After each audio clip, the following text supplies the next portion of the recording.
Good morning. So നമ്മുടെ last morning നമ്മള് biomedical waste management പറഞ്ഞുകൊണ്ടിരുന്നത് അല്ലെ. നിങ്ങൾക്ക് ക്ലിയർ ആയല്ലോ പല രീതിയിലുള്ള വേസ്റ്റ് മാനേജ്മെന്റ്. സ്പില്ലേജ് നിങ്ങൾ പഠിച്ചു. ബയോമെഡിക്കൽ വേസ്റ്റ് മാനേജ്മെന്റിൽ നമ്മൾ പറഞ്ഞു നമ്മളുടെ body tissues, body parts, body fluids അങ്ങനെ എല്ലാം വരും.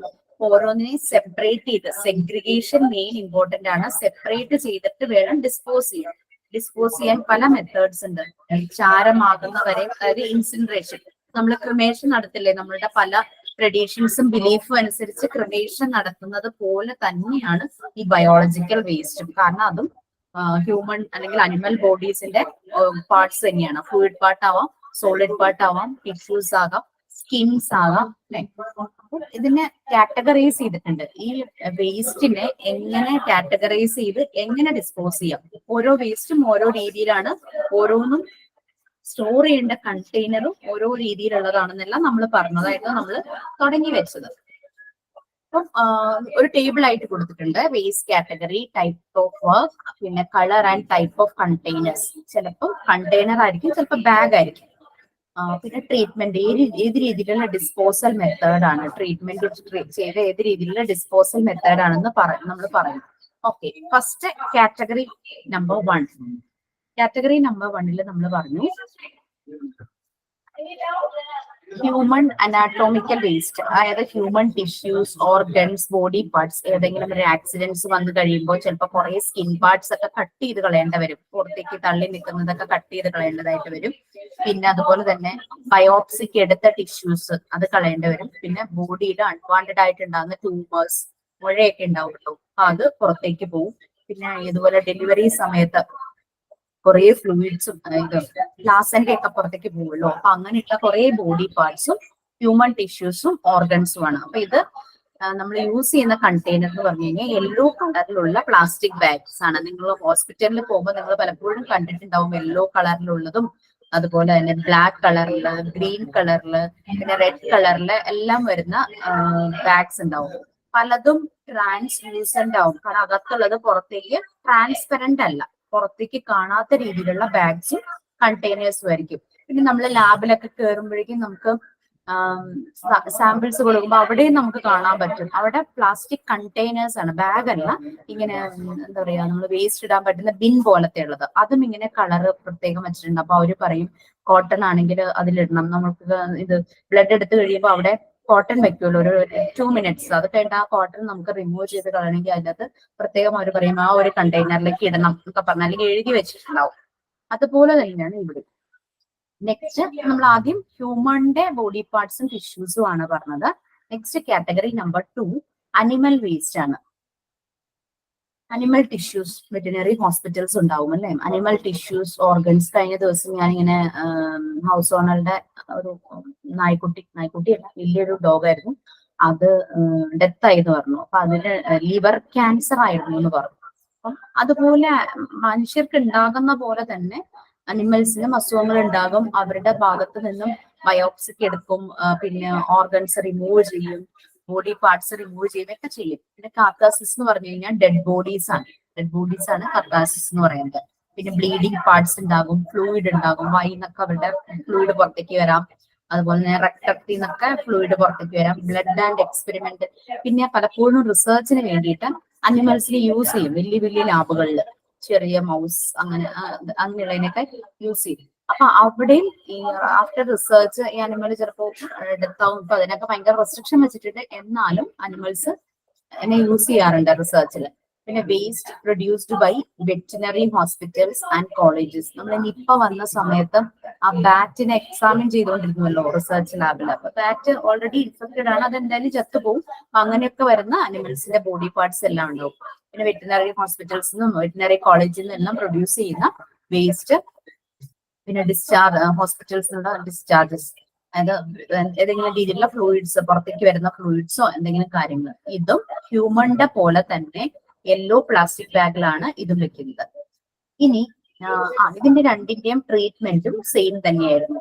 അത് ഹ്യൂമൻ ബോഡി അല്ലെങ്കിൽ അനിമൽ ബോഡിയാണ്. അപ്പൊ നമ്മൾ സാധാരണ നമ്മളുടെ ബിലീഫും ട്രഡീഷനും അനുസരിച്ച് നമ്മൾ ക്രമേഷൻ ചെയ്യുന്ന പോലെ തന്നെ അത് ചെയ്യും. അതായത് ഡീപ് ബറിയൽ, നല്ല ആഴത്തില് കുഴിയെടുത്തിട്ട്, അതായത് വേറെ ജന്തുക്കളൊന്നും മാന്തി പുറത്തേക്ക് എടുക്കരുത്, അത്രയും 6 അടി ആ ഒരു താഴ്ചയാണല്ലോ പറയാറ്. അങ്ങനെ ഡീപ് ബറിയൽ ചെയ്യും. പിന്നെ ഇൻസിനറേഷൻ എന്ന് പറഞ്ഞു കഴിഞ്ഞാൽ അത് ചാരമാകുന്നത്, ബേണിംഗ് ടു ആഷ്, കത്തിച്ച് കളയും. ബേണിംഗ് ടു ആഷ്, ചാരമാകുന്നവരെ ആ രീതിയിൽ കത്തിച്ച് കളയും. അതാണ് കാറ്റഗറി നമ്പർ 1. കാറ്റഗറി നമ്പർ 2 നമ്മൾ പലപ്പോഴും ന്യൂസിലൊക്കെ കേൾക്കാറുണ്ട്, ഈ ക്രിമറ്റോറിയത്തിൽ, ശ്മശാനത്തിലൊക്കെ ശരിയായ രീതിയിൽ ഈ ബേണിംഗ് ഇൻസിനറേഷൻ, അതായത് കത്തിച്ച് കളയാതെ വരുമ്പോൾ ചിലപ്പം ഈ അതിനകത്ത് നിന്ന് പട്ടിയൊക്കെ ഇങ്ങനെ എല്ലൊക്കെ വലിച്ചെടുക്കും, അങ്ങനെ ക്രിമറ്റോറിയത്തിന്റെ സൂക്ഷിപ്പുകാരനെ അറസ്റ്റ് ചെയ്യുന്നതൊക്കെ നമ്മൾ കേട്ടിട്ടുണ്ടല്ലോ. അപ്പൊ അത് ഇൻസിനറേഷനും പ്രോപ്പറായി നടക്കണം, ബറിയൽ ചെയ്യുമ്പോഴും ആ കറക്റ്റ് ആഴത്തിൽ തന്നെ ബറിയൽ ചെയ്യണം, അല്ലെങ്കിൽ അത് ഇൻഫെക്ഷ്യസ് ആകും. ഓക്കെ, അടുത്തത് നമ്മൾ കാറ്റഗറി നമ്പർ 3 ആണ്.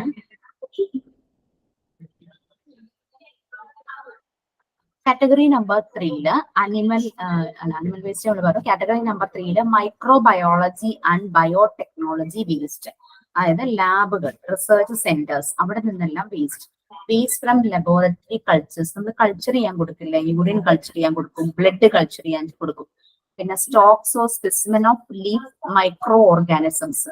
ഒരു പ്രത്യേക ഇൻഫെക്ഷൻ വരുമ്പോൾ ആ ഇൻഫെക്ഷൻ സ്പ്രെഡ് ചെയ്ത അണുക്കൾ ഉണ്ടാവുമല്ലോ, മൈക്രോ ഓർഗാനിസംസ്, അവരെ അതിനകത്ത് പ്രിസർവ് ചെയ്ത് വെച്ചിട്ടുണ്ടായിരിക്കും, സ്റ്റഡി ചെയ്യാൻ വേണ്ടിയിട്ട് അസുഖത്തിന്റെ പ്രത്യേകതകൾ, ഈ അനിമൽസ് എങ്ങനെ, ഈ മൈക്രോ ഓർഗാനിസംസ് എങ്ങനെയാ സ്പ്രെഡ് ആവുന്നത്, ഏത് ചുറ്റുപാടിലാണ് അവർ പെട്ടെന്ന് സ്പ്രെഡ് ആയി വരുന്നത്, അങ്ങനെയൊക്കെ റിസർച്ച് ചെയ്യാൻ വേണ്ടിയിട്ട് ഇതിന്റെ സ്പെസിമെൻസ് സൂക്ഷിച്ചു വെച്ചിട്ടുണ്ടാകും.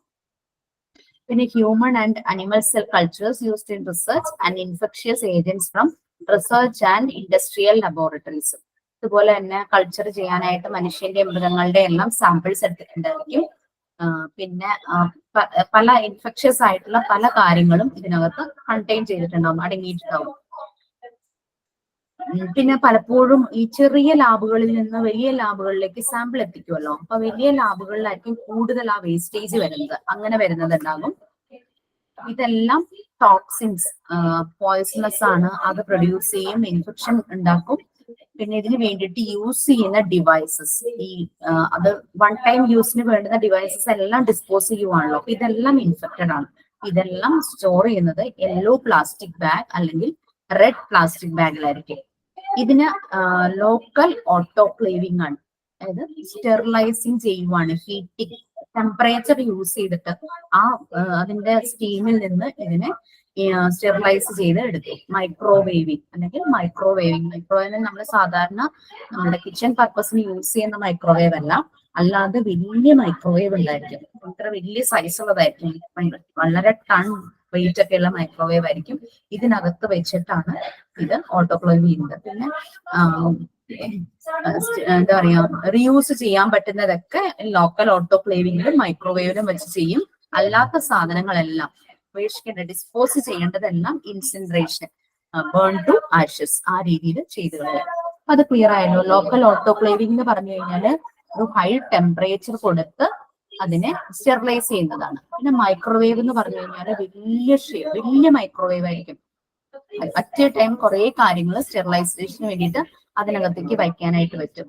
നമുക്ക് ഈ ചില എക്യുപ്മെന്റ്സ്, ഈ ഒരു ഇതിന് വരുന്നതല്ല, ഈ ചില ഇലക്ട്രിക്കൽ എക്യുപ്മെന്റ്സ് ഒക്കെ ചൂടാക്കാനും അങ്ങനെയും ഇൻഡസ്ട്രിയൽ ഏരിയയിലും മൈക്രോവേവ് ഓവൻ ഉണ്ട്, അതും ഇതുപോലെ വലിയ സൈസ് ആയിരിക്കും. അതുപോലെ തന്നെ ഹെൽത്ത് ഏരിയയിലും ഇതുപോലെ സ്റ്റെറിലൈസേഷന് വേണ്ടിയിട്ട് മൈക്രോവേവ് ഓവൻ ഉണ്ട്. ഓവൻ എന്തിനാ, നമുക്ക് ബേക്ക് ചെയ്യാനാ, സെയിം പ്രിൻസിപ്പൽ പ്രൊസീജിയർ തന്നെയാണ് അവിടെ നടക്കുന്നത്. പക്ഷെ ഇവിടെ ചെയ്യുന്നത് ഇതുപോലുള്ള മെഡിക്കൽ റിലേറ്റഡ് ആയിട്ടുള്ള കാര്യങ്ങളൊക്കെ ആയിരിക്കും. അപ്പൊ നമ്പർ 3 കഴിഞ്ഞു. നമ്പർ 1 ഹ്യൂമൻ ബോഡി പാർട്സും വേസ്റ്റുമായിരുന്നു.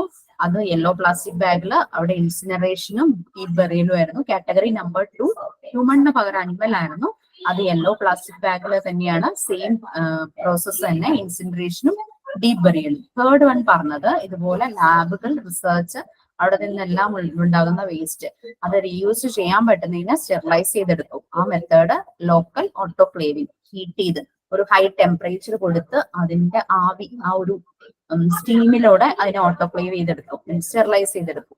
മൈക്രോവേവിംഗ് ചെയ്യും. അതുപോലെ പിന്നെ ഡിസ്പോസ് ചെയ്യേണ്ടത് ബേൺ ടു ആഷസ്, ഇൻസിനറേഷൻ, കത്തിച്ച് ചാരമാക്കും.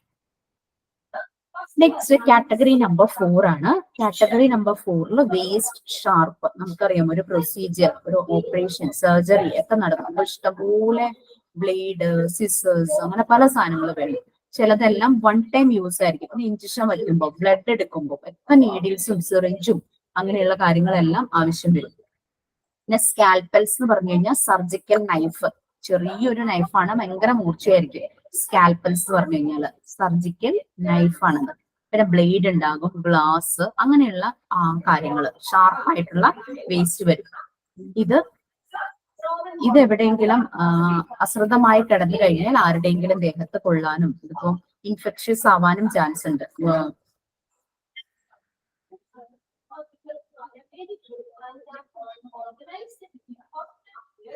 ഇൻഫെക്ഷ്യസ് ആകാനും ഇൻഫെക്ഷ്യസ് ആകാനും ചാൻസ് ഉണ്ട്. ഈ നീഡിൽസ്, സിറിഞ്ചസ് റീഡയറക്ട് ചെയ്തോട്ടെ. ഞാൻ റീഡയറക്ട് ചെയ്തതായിരുന്നു, പക്ഷെ ആയില്ല. ക്ലിയർ ആയല്ലോ? ഈ ഷാർപ്പ് ആയിട്ടുള്ള വേസ്റ്റ് അതെന്തായാലും ഡിസ്പോസ് ചെയ്യണം. അപ്പൊ നമ്മളിവിടെ ഓരോ കാറ്റഗറി ആയിട്ട് വേസ്റ്റിനെ കാറ്റഗറൈസ് ചെയ്തേക്കുക. കാറ്റഗറൈസ് ചെയ്തിട്ട് അതിനെ ഏതോ കണ്ടെയ്നറിൽ വെക്കണം, എങ്ങനെ അതിനെ ഡിസ്പോസ് ചെയ്യണം, റീയൂസ് ചെയ്യുന്നത് എങ്ങനെ റീയൂസ് ചെയ്യാനായിട്ട് പറ്റും, അങ്ങനെയുള്ള കാര്യങ്ങളെല്ലാമാണ് നമ്മൾ പറഞ്ഞത്. Next category number 4 waste sharp. അതിൽ എന്തെല്ലാം വരുന്നുള്ളത് മനസ്സിലായല്ലോ?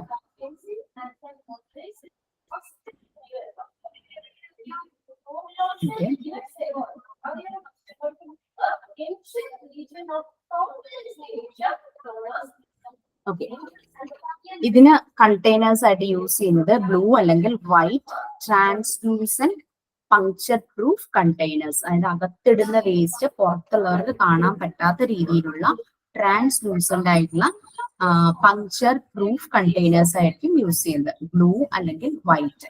ഓക്കെ, ഇത് ഡിസിൻഫെക്ട്, ഇതിന്റെ ഡിസ്പോസൽ നടക്കുന്നത് കെമിക്കൽ ട്രീറ്റ്മെന്റ് വെച്ചിട്ടായിരിക്കും. എന്തെങ്കിലും കെമിക്കൽ സൊല്യൂഷനോ അങ്ങനെ എന്തെങ്കിലും യൂസ് ചെയ്തിട്ടായിരിക്കാം ഡിസിൻഫെക്ട് ചെയ്യുന്നത്. റീയൂസ് ചെയ്യാൻ പറ്റുന്നുണ്ടാകും, അത് കെമിക്കൽ ട്രീറ്റ്മെന്റ് വെച്ചിട്ട് ചെയ്യും. നമ്മൾ സ്പിരിറ്റ് ഒക്കെ ഉപയോഗിച്ച് കഴുകിയെടുക്കുമല്ലോ ചില സമയത്ത്. പിന്നെ അതിന് സ്പിരിറ്റിലിട്ട് സൂക്ഷിക്കും, നല്ലപോലെ സ്റ്റെറിലൈസ് ചെയ്തതിന് ശേഷം സ്പിരിറ്റിലിട്ട് സൂക്ഷിക്കാം. ഓട്ടോക്ലേവിംഗ്, ഞാൻ ഹെയർ ട്രീറ്റ്മെന്റ് പോയ സമയത്ത് നമുക്ക് അതിനകത്ത് ഡെർമാ റോളർ എന്ന് പറഞ്ഞിട്ട് ടീ ഷേപ്പിലൊരു റോളർ കിട്ടും. ആ ടീയുടെ ഭാഗത്തെല്ലാം കുഞ്ഞു കുഞ്ഞു നീഡിൽസ് ആണ്. ആ നീഡിൽസ് വെച്ച് ഇങ്ങനെ നമ്മുടെ തലയില് ട്രീറ്റ്മെന്റ് ചെയ്യേണ്ട ഭാഗത്ത് ഇങ്ങനെ സ്കാൽപ്പിൽ ഇങ്ങനെ ഉരച്ചിട്ടാണ് അവര് ഇഞ്ചക്ട് ചെയ്യുന്നത്, സെറം ഇഞ്ചക്ട് ചെയ്യുന്നത്. അപ്പൊ ശരിക്കും അങ്ങനെ അത് വെച്ചിങ്ങനെ ഇങ്ങനെ ഇങ്ങനെ ഉരച്ചുകൊണ്ടിരിക്കുമ്പോഴേക്കും ബ്ലഡ് ഒക്കെ വരും. അപ്പൊ ഈ നീഡിൽ, ഈ ഡെർമാ റോളറിൽ മുഴുവനും ആ ബ്ലഡും ചിലപ്പോൾ ടിഷ്യൂസും ഒക്കെ, തൊലിയൊക്കെ വന്നെന്നിരിക്കാം. അത് കഴിഞ്ഞ് അവരത് ക്ലീൻ ചെയ്തിട്ട് ഒരു പേഷ്യന്റിന് ഒരാൾക്ക് ഉപയോഗിക്കുന്ന അയാൾക്ക് മാത്രമായിട്ട് പേര് എഴുതി നമ്പറൊക്കെ എഴുതിയിട്ട് ഒരു സ്പിരിറ്റിലിട്ടാ സൂക്ഷിക്കുന്നത്. നെക്സ്റ്റ് ടൈം നമ്മള് പ്രൊസീജിയറിന് ചെല്ലുമ്പോൾ ആ സ്പിരിറ്റിൽ നിന്ന് എടുത്തിട്ടാണ് അവർ ചെയ്യുന്നത്. അപ്പൊ അങ്ങനെ പല രീതിയിലും കെമിക്കൽ ട്രീറ്റ്മെന്റ് എല്ലാം ചെയ്ത് റീയൂസ് ചെയ്യാതെ ഉപയോഗിക്കാം.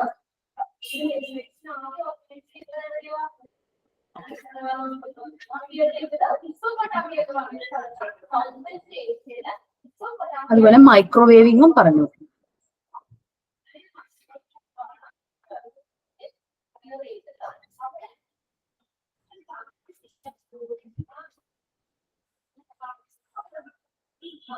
മൈക്രോവേവ് ചെയ്യാം, ഓട്ടോക്ലേവ് ചെയ്യാം, കെമിക്കൽ ട്രീറ്റ്മെന്റ് ചെയ്യാം. ന്യൂട്രിലേഷൻ എന്ന് പറഞ്ഞു കഴിഞ്ഞാൽ ഉപയോഗിക്കാൻ പറ്റാത്തതെല്ലാം അത് ഡിസ്പോസ് ചെയ്യാനായിട്ട് എടുക്കും.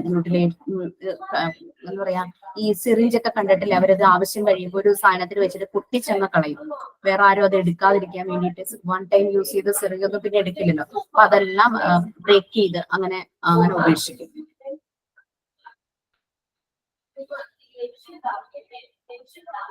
ചോപ്പ് ചെയ്തോ സ്ലൈസ് ചെയ്തോ, ഷ്രെഡിംഗ് എന്ന് പറഞ്ഞു കഴിഞ്ഞാൽ ചോപ്പ് ചെയ്തോ സ്ലൈസ് ചെയ്തോ ഒക്കെ കളയും. അപ്പൊ വേസ്റ്റ് ഷാർപ്പ്, ഇതുപോലെ ബ്ലേഡ്സ്, നീഡിൽസ്, സിറിഞ്ചസ്, ഗ്ലാസ് അങ്ങനെയുള്ളതെല്ലാം ഡിസിൻഫെക്ട് ചെയ്യും, കെമിക്കൽ ട്രീറ്റ്മെന്റ് യൂസ് ചെയ്യും. പിന്നെ സ്റ്റെറിലൈസേഷൻ, ഓട്ടോക്ലേവിംഗ് നമ്മൾ പറഞ്ഞു, ഹീറ്റ് യൂസ് ചെയ്ത് സ്റ്റെറിലൈസ് ചെയ്യും, മൈക്രോവേവ് ചെയ്യാം. അങ്ങനെ ചെയ്ത് റീയൂസ് ചെയ്യാൻ പറ്റുന്നതെല്ലാം അങ്ങനെ സ്റ്റെറിലൈസ് ചെയ്തെടുക്കും. അല്ലാത്തതെല്ലാം പൊട്ടിച്ചോ മുറിച്ചോ ഒക്കെ കളയും. മ്യൂട്ടിലേഷൻ എന്ന് പറഞ്ഞു കഴിഞ്ഞാൽ അങ്ങനെയെല്ലാം അതെല്ലാം ബ്രേക്ക് ചെയ്തോ ചോപ്പ് ചെയ്തോ സ്ലൈസ് ചെയ്തോ എല്ലാം കളയും. നമ്മളൊക്കെ ചിലപ്പോൾ നമ്മുടെ മുമ്പിൽ വെച്ച് തന്നെ ഈ സ്റ്റാഫ് ചെയ്യുന്ന കാണാം. ഈ നീഡിൽസ് അല്ലെങ്കിൽ സിറിഞ്ച് അതെല്ലാം നമ്മുടെ ആവശ്യം കഴിയുമ്പോഴേക്കും അവരതൊന്ന് ഏതോ ഒരു എക്യുപ്മെന്റ് പോലെയാണ് അതിൽ വെക്കുമ്പോഴേക്കും അതങ്ങ് പൊടിഞ്ഞു പോകും.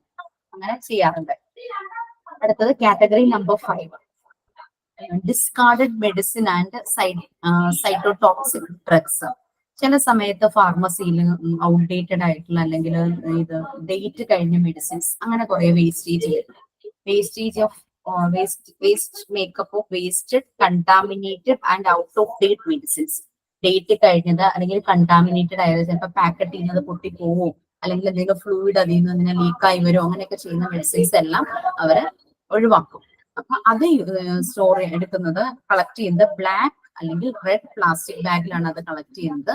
ഇതും ഇൻസിനറേഷൻ, ബേൺ ടു ആഷസ്, കത്തിച്ച് കളഞ്ഞ ആശാക്കും, അല്ലെങ്കിൽ ലാൻഡ് ഫിൽസ്, നല്ലപോലെ പൂന പോലെ മണ്ണ് കൂട്ടിയ സ്ഥലങ്ങളിൽ ആളുകൾ താമസിക്കാത്ത സെക്ലൂഡഡ് ഏരിയയിൽ പോയിട്ട് അവിടെ കൊണ്ടുപോയി ഡിസ്പോസ് ചെയ്യും. ചിലപ്പോൾ ഡീപ് ബറിയൽ ചെയ്യുമായിരിക്കും. അങ്ങനെയുള്ള സ്ഥലങ്ങളിൽ ചിലതൊന്നും ഈ മെഡിസിന്റെ പുറം ഭാഗം ഇങ്ങനെ കത്തിക്കാൻ പറ്റാത്തുണ്ടാവുള്ളൂ, കത്തിച്ചാൽ ഇങ്ങനെ ഉരുണ്ട് കിടക്കും. അപ്പൊ അങ്ങനെയുള്ളതെല്ലാം അങ്ങനെ കൊണ്ടുപോയി, പിന്നെ ഇൻഫെക്ഷൻ ഉണ്ടാകാൻ ചാൻസ് ഉള്ളതാണെങ്കിൽ അതെല്ലാം അങ്ങനെ കൊണ്ടുപോയി ഡിസ്പോസ് ചെയ്യും. അതാണ് ചെയ്യുന്നത്. കാറ്റഗറി നമ്പർ 5 നമ്മൾ മെഡിസിൻസിനെ കുറിച്ചാണ് പറഞ്ഞത്. നമ്പർ 4 നമ്മൾ ഷാർപ്പ് ആയിട്ടുള്ള വേസ്റ്റിനെ കുറിച്ച് പറഞ്ഞു. 1 നമ്മൾ ഹ്യൂമൻ വേസ്റ്റ്, ഹ്യൂമൻ ബോഡിയുടെ പാർട്സും കാര്യങ്ങളും. 2 അനിമൽസിന്റെ പറഞ്ഞു. 3 ലാബുകൾ, റിസർച്ച് ചെയ്യുന്ന സ്ഥലങ്ങൾ, അവിടെ നിന്നുണ്ടാകുന്ന വേസ്റ്റ്. നമ്പർ 4 വേസ്റ്റ് ഷാർപ്പ് ആയിരുന്നു. നമ്പർ 5 ഉപേക്ഷിച്ച മെഡിസിൻസ്, അങ്ങനെയുള്ള കാര്യങ്ങൾ.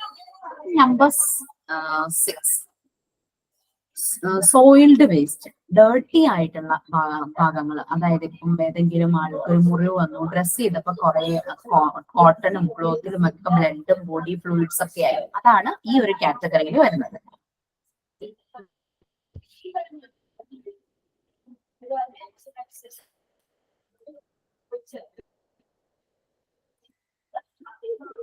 സോയിൽഡ് വേസ്റ്റില് polluted with bodily fluids include cotton bandage, soiled plaster cast, plaster ഇടില്ലേ, കൈ ഒടിഞ്ഞാലും കാലൊടിഞ്ഞാലും പ്ലാസ്റ്റർ ഇടുമല്ലോ, അതിന്റെ ഭാഗങ്ങള്, lines, beds and blood contaminated items.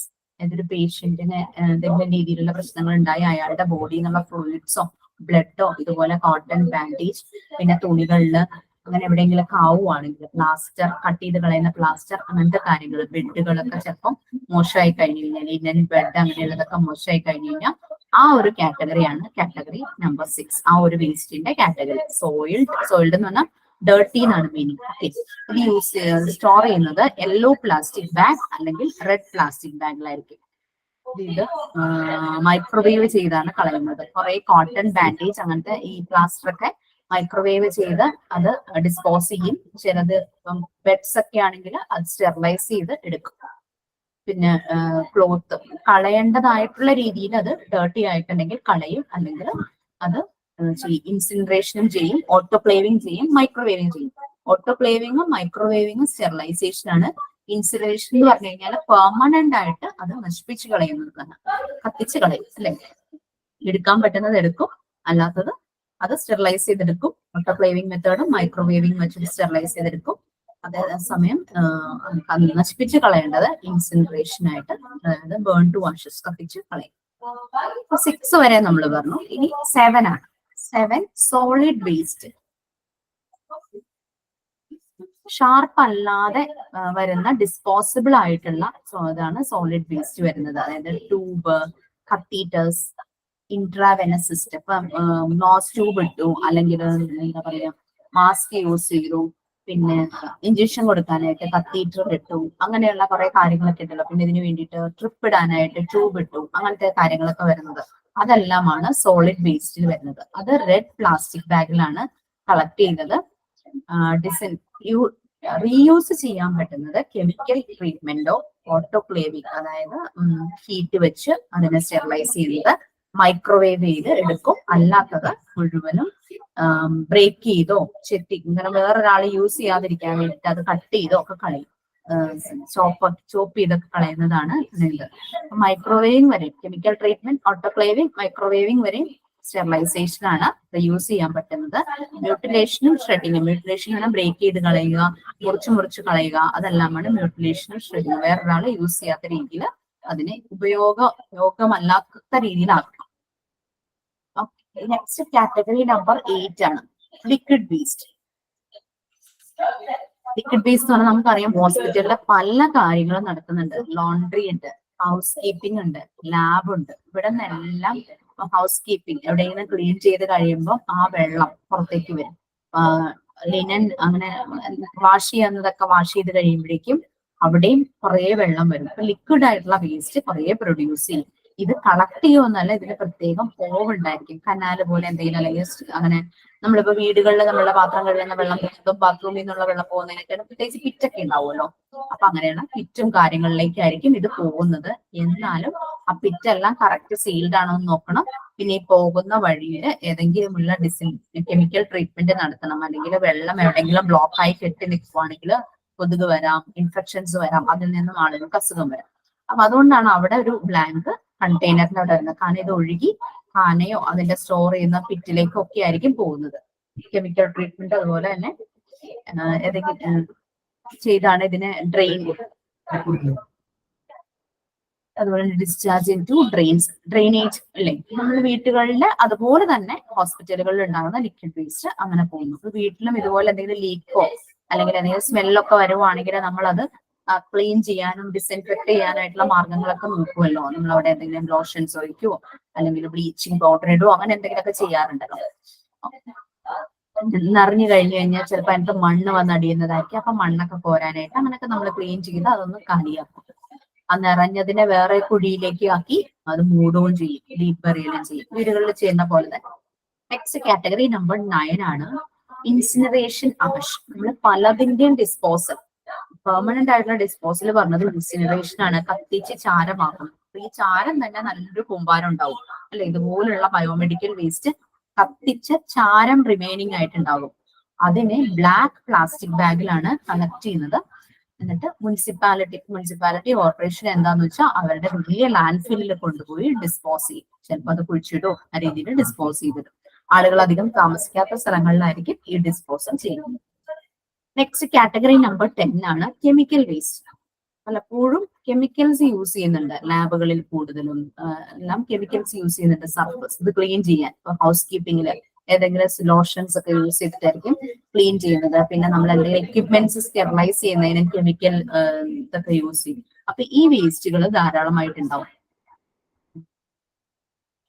അത് കളക്ട് ചെയ്യുന്നത് ബ്ലാക്ക് പ്ലാസ്റ്റിക് ബാഗിലാണ് അതും കളക്ട് ചെയ്യുന്നത്. ഇതിന് കെമിക്കൽ ട്രീറ്റ്മെന്റ് അല്ലെങ്കിൽ discharge into drains for liquids and secured landfill for solids. Liquids ആണെങ്കിൽ നേരത്തെ പറഞ്ഞ പോലെ തന്നെ നമ്മൾ കാറ്റഗറി നമ്പർ 8 പറഞ്ഞതുപോലെ തന്നെ ലിക്വിഡ് ആയിട്ടുള്ള കെമിക്കൽ ആണെങ്കിൽ അത് നേരെ ഡ്രെയിനിലേക്ക് പോകും, ആ ഒരു പിറ്റിലേക്ക് പോകും. ഇനി സോളിഡ് ആയിട്ടുള്ള കെമിക്കൽസ് ആണെങ്കിൽ അത് വലിയ മണ്ണൊക്കെ നിറഞ്ഞ സ്ഥലങ്ങളിൽ കൊണ്ടുപോയി സെക്യൂർഡ് ആയിട്ടുള്ള ഏരിയയിൽ കൊണ്ടുപോയിട്ട് അത് ഡിസ്പോസ് ചെയ്യും. ഇത്രയുമാണ് നമ്മളുടെ കാറ്റഗറൈസ് ചെയ്തിരുന്നത്. നമ്മൾ വേസ്റ്റിനെ കാറ്റഗറൈസ് ചെയ്ത് നമ്മൾ പറഞ്ഞിട്ടുണ്ടായിരുന്നത്. നമുക്ക് ഇതിലേക്ക് ഒന്നുകൂടെ വരാം നെക്സ്റ്റ് ഒരു ഭാഗങ്ങളും കൂടെ കഴിഞ്ഞിട്ട്. എന്തോ ഷ്രെഡിങ്ങിന്റെ മീനിങ് എന്താ പറഞ്ഞേ? ഷ്രെഡിങ് എന്ന് പറഞ്ഞു കഴിഞ്ഞാൽ ചോപ്പ് ചെയ്ത് കളയുക, ഇങ്ങനെ കഷ്ണങ്ങളാക്കിയിട്ട് ചോപ്പ് ചെയ്യുക, അതാണ് ഷ്രെഡിങ്. മ്യൂട്ടിലേഷൻ എന്ന് പറഞ്ഞാൽ ബ്രേക്ക് ചെയ്യുക, പൊട്ടിച്ച് കളയുന്ന.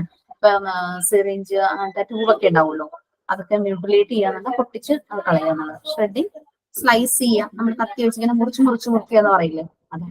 ഓട്ടോക്ലേവിംഗ് എന്താ മിസ്സേ? ഓട്ടോക്ലേവിംഗ് സ്റ്റെറിലൈസേഷൻ യൂസിങ് ഹീറ്റ്, ചൂട് കൊണ്ട് ഒരു പെർട്ടിക്കുലർ ടെമ്പറേച്ചറിൽ സ്റ്റെറിലൈസേഷൻ നടത്തുന്നതാണ് ഓട്ടോക്ലേവിംഗ്. മൈക്രോവേവിംഗ് നമ്മളുടെ കിച്ചണിൽ യൂസ് ചെയ്യുന്ന മൈക്രോവേവിന്റെ അതേ പ്രൊസീജിയർ തന്നെ, പക്ഷെ അതുപോലെ കാണാൻ അത്ര ഭംഗിയൊന്നുണ്ടാവില്ല. ഭയങ്കര ടണ്ണായിരിക്കും അതിന്റെ വെയിറ്റ്. വലിയ ഒരു ജനറേറ്ററിനേക്കാളൊക്കെ വലിയ സൈസായിരിക്കും. അത് ആവശ്യം എന്താണോ അതിനനുസരിച്ച് ഇതിന്റെ കപ്പാസിറ്റി കൂടും. അതാണ് നമ്മൾ സാധാരണ ഇൻഡസ്ട്രിയൽ പർപ്പസിന് മൈക്രോവേവ് യൂസ് ചെയ്യാറുണ്ട്. ചില എക്യുപ്മെന്റ്സ് ഒക്കെ ചൂടാക്കണമല്ലോ പർട്ടിക്കുലർ ടെമ്പറേച്ചറിന്, അതിനും മൈക്രോവേവ് യൂസ് ചെയ്യും. ഇവിടെ യൂസ് ചെയ്യുന്നുണ്ട് sterilisation.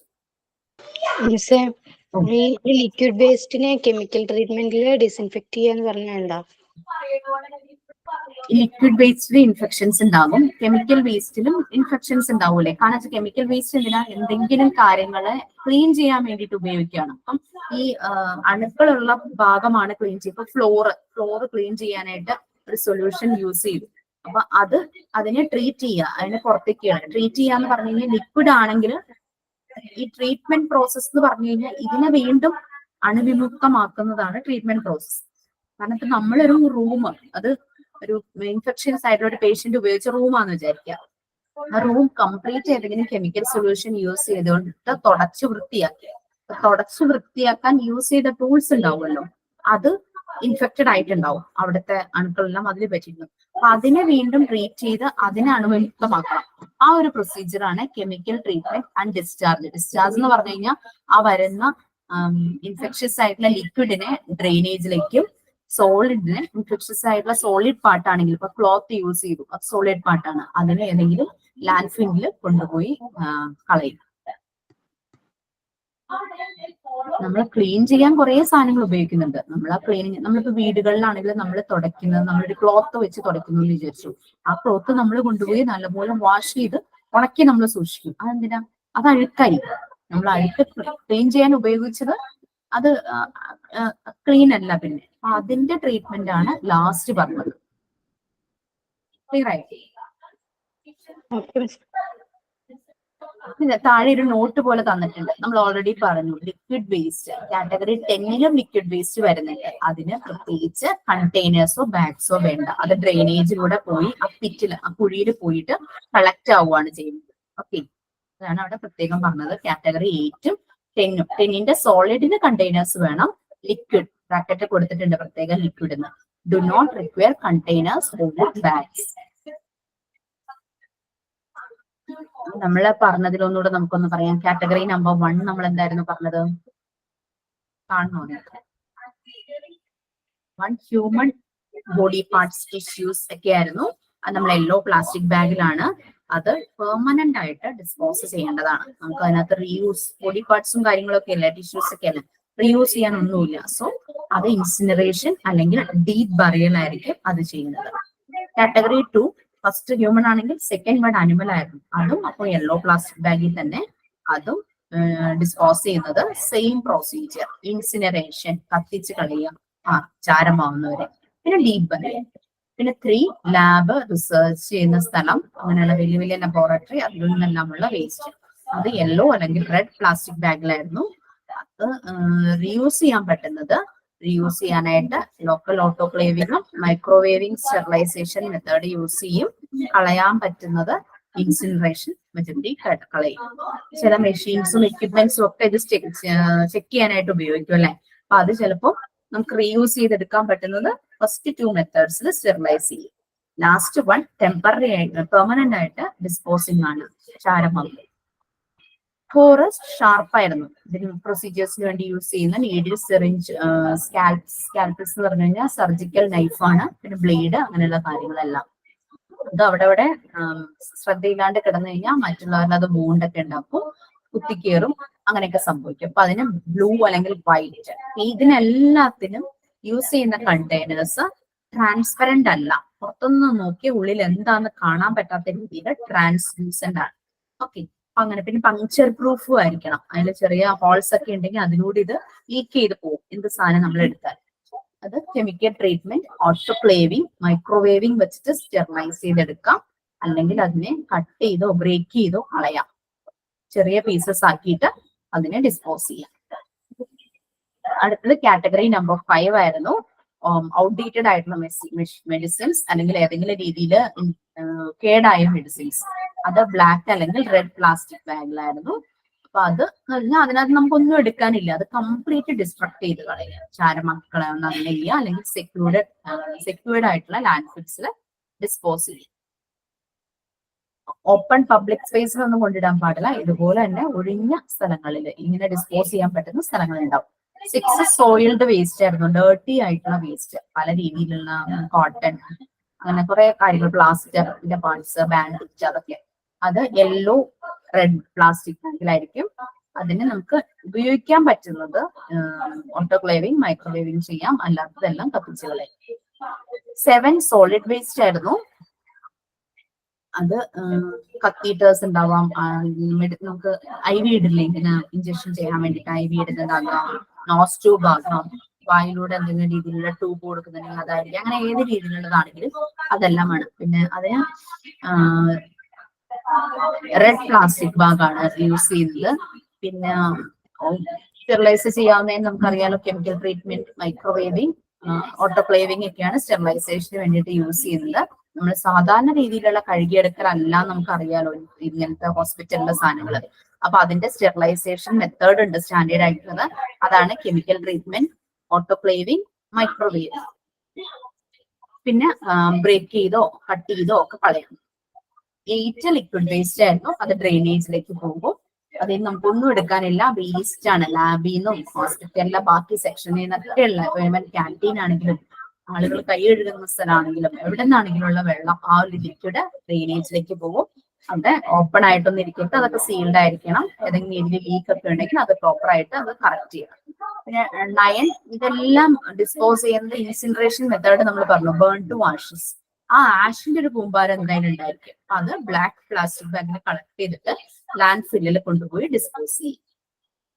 Category number 10 chemical waste ആണ്. കുറേ കെമിക്കൽസ് ഹോസ്പിറ്റലിൽ യൂസ് ചെയ്യുന്നുണ്ട്. ഇതുപോലെ ഇൻഫെക്റ്റഡ് ആയിട്ടുള്ള സാധനങ്ങൾ ക്ലീൻ ചെയ്യാൻ കെമിക്കൽസ് യൂസ് ചെയ്യുന്നുണ്ട്. അപ്പൊ അതിനെ വീണ്ടും കെമിക്കൽ ട്രീറ്റ്മെന്റ് ചെയ്ത് ലിക്വിഡ് പാർട്സിനെ ഡ്രെയിനേജിലേക്കും സോളിഡ് പാർട്ടിനെ ലാൻഡ് ഫിൽസിലേക്കും മാറ്റി. ഇതിനകത്ത് സോളിഡ് പാർട്ട് കളക്ട് ചെയ്യാനാണ് ബ്ലാക്ക് പ്ലാസ്റ്റിക് ബാഗ് വരുന്നത്. ഓക്കെ,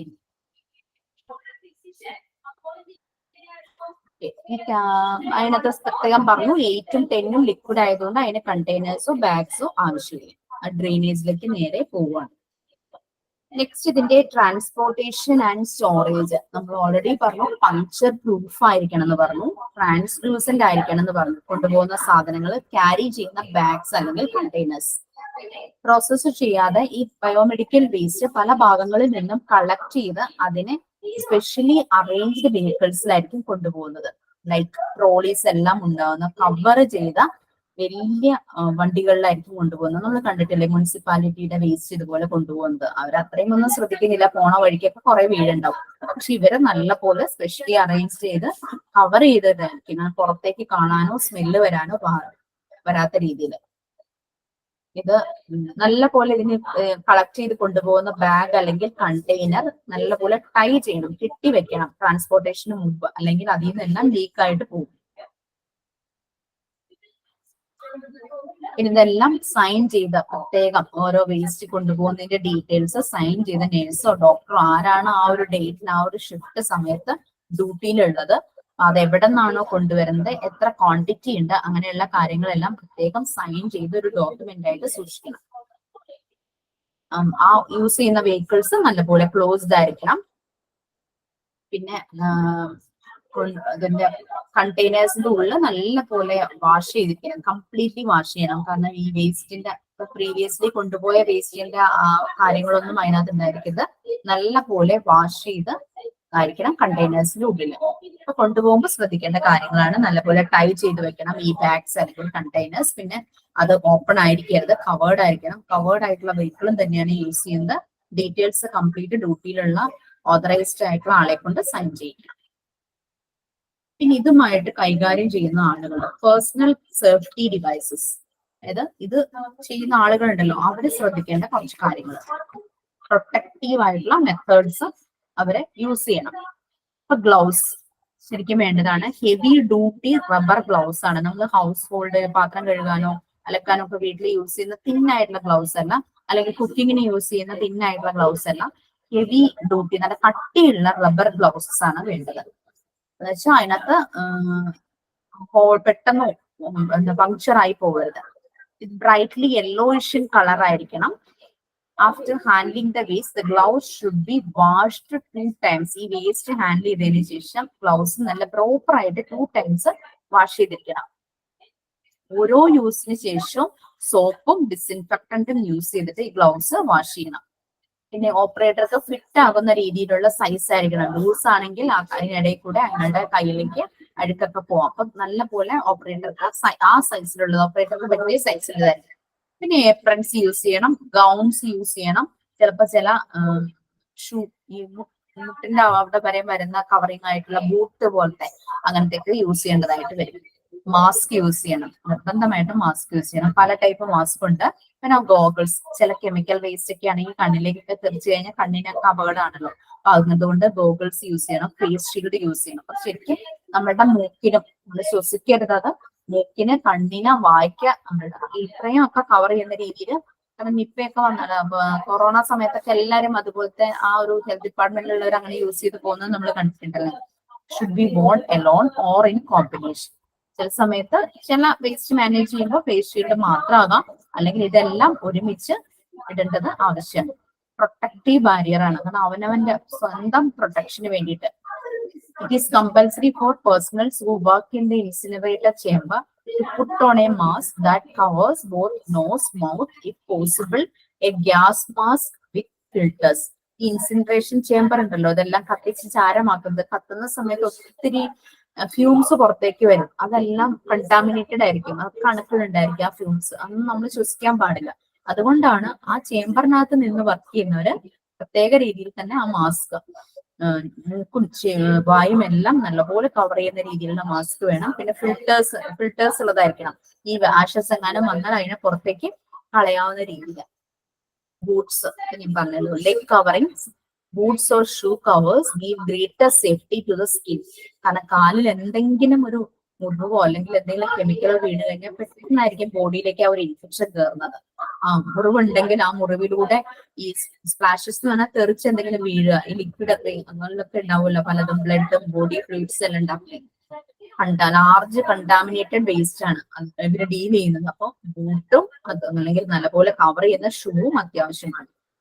ബൂട്ട് റബ്ബർ സോൾഡ് ആയിരിക്കണം, ആന്റി സ്കിഡ് ടൈപ്പ് ആയിരിക്കണം, തെന്നി പോവാത്ത രീതിയിലുള്ളത്. They should cover the leg up to the ankle. ആങ്കിളുടെ ഭാഗം വരെയെങ്കിലും കവർ ചെയ്തിട്ടുണ്ടായിരിക്കണം. അല്ലെങ്കിൽ വലിയ ബൂട്ടാണെങ്കിൽ കുറച്ചുകൂടെ മുകളിലേക്ക് കവറിങ് ഉണ്ടായിരിക്കും. അത് ക്ലിയർ ആയാലും അവരുടെ പ്രൊട്ടക്റ്റീവ് മെഷേഴ്സ്, ഗ്ലൗസ് യൂസ് ചെയ്യണം, മാസ്ക് യൂസ് ചെയ്യണം, ഏപ്രൺസ്, ഗൗൺസ് യൂസ് ചെയ്യണം. അവരുടെ സൈസിൽ പറ്റുന്നതായിരിക്കണം. മാസ്ക് നോസും മൗത്തും മൂടുന്ന മാസ്ക് ആണെങ്കിൽ അത്രയും നല്ലത്. ഇൻസിനറേഷൻ ചേംബറിൽ നിന്ന് വർക്ക് ചെയ്യണവരാണെങ്കിൽ ആ രീതിയിലുള്ള മാസ്ക് നിർബന്ധമായിട്ട് ഇടണം. പിന്നെ ബൂട്ട് വേണം, എന്തെങ്കിലും തെറിച്ച് കാലിൽ വീണാലൊക്കെ പെട്ടെന്ന് തന്നെ ആൾക്ക് ഇൻഫെക്ഷൻ ഉണ്ടാകും. അങ്ങനെ തെന്നാത്ത രീതിയിലുള്ള ആന്റി സ്കിഡ് ടൈപ്പ് ഷൂവോ ബൂട്ടോ ആയിരിക്കണം. ഇനി ഈ ട്രീറ്റ്മെന്റ് ഒക്കെ നമ്മൾ പറഞ്ഞല്ലോ, കെമിക്കൽ ട്രീറ്റ്മെന്റ്, ഡിസ്പോസൽ, നമ്മൾ ഇൻസിനറേഷൻ പറഞ്ഞു, ഡീപ് ബറിയൽ പറഞ്ഞു, ഓട്ടോക്ലേവിംഗ് പറഞ്ഞു, മൈക്രോവേവ് പറഞ്ഞു. അതെന്താന്നുള്ളതാണ് next. Various disposal method.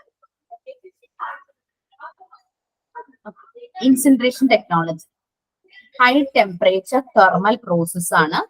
That employs, അത് ഇലക്ട്രിക് യൂസ് ചെയ്യാം. ഇപ്പം ക്രമറ്റോറിയത്തിലൊക്കെ ഇലക്ട്രിക് ക്രമറ്റോറിയം ഉണ്ട്, ഗ്യാസ് യൂസ് ചെയ്തിട്ടുണ്ട്. എല്ലായിടത്തും എന്താ ഔട്ട്പുട്ട് എന്താ വരുന്നത്? ഹൈ ടെമ്പറേച്ചർ ആണ്. ആ ടെമ്പറേച്ചർ യൂസ് ചെയ്ത് ഇതിനെ കത്തിച്ച് ചാരമാക്കുന്ന പ്രോസസ്. ഒരു കൺട്രോൾഡ് കണ്ടീഷനിൽ ചെയ്യുന്നതാണ് ആ മെറ്റീരിയലിനെ. കെമിക്കലി ഇനാക്റ്റീവ് ആയിട്ടുള്ള മെറ്റീരിയൽ ആയിരിക്കും അതിനെ ചാരമാക്കി മാറ്റുന്നത്. Incinerators can be either oil fired, പറഞ്ഞല്ലോ ഓയിൽ യൂസ് ചെയ്യാം, ഓയിൽ യൂസ് ചെയ്ത് കത്തിക്കുന്നതായിരിക്കാം, ഇലക്ട്രിസിറ്റി ആയിരിക്കാം, അല്ലെങ്കിൽ ഇതിന് രണ്ടിന്റെയും കോമ്പിനേഷൻ ആയിരിക്കാം. ഇതിന്റെ അഡ്വാൻറ്റേജ് എന്ന് പറഞ്ഞു കഴിഞ്ഞാൽ സോളിഡിന്റെ വേസ്റ്റിനെ ഒറിജിനൽ വോളിയത്തിൽ നിന്ന് ഒരു 30% ആയിട്ട് ഇത് കുറയ്ക്കും. നമുക്ക് വീട്ടിൽ തന്നെ അറിയാം, നമ്മൾ വേസ്റ്റ് കത്തിക്കുമ്പോഴേക്കും എന്തോരം വേസ്റ്റ് ഉണ്ടായിരുന്നോ നമുക്ക് കിട്ടുന്ന ചാരം എന്ന് പറയുന്നത് ചെറിയ ക്വാണ്ടിറ്റി ആയിരിക്കും അല്ലെ. അപ്പൊ അതുകൊണ്ട് ഇത് തന്നെ വലിയ ക്വാണ്ടിറ്റിയിലുള്ള വേസ്റ്റിനെ ചെറിയ ക്വാണ്ടിറ്റിയിലേക്ക് ഉള്ള ആഷസ് ആയിട്ട് മാറ്റുന്നു. പിന്നെ ആഷ് കൊണ്ടുപോയി ഡിസ്പോസ് ചെയ്താൽ മതിയല്ലോ. Next autoclaving, steam. ഇവിടെ ആവിയാണ്. At high temperature process uses steam at high temperature. It has been suggested for microbiology and biotechnology waste, sharp waste, dirty and solid waste. നമ്മൾ പറഞ്ഞ ഓരോ കാറ്റഗറി അല്ലേ, ലാബിനും റിസർച്ച് സെന്ററിൽ നിന്നൊക്കെ വരുന്ന വേസ്റ്റ്, ഷാർപ്പിന്റെ വേസ്റ്റ്, ഡേർട്ടി സോളിഡ് വേസ്റ്റ്.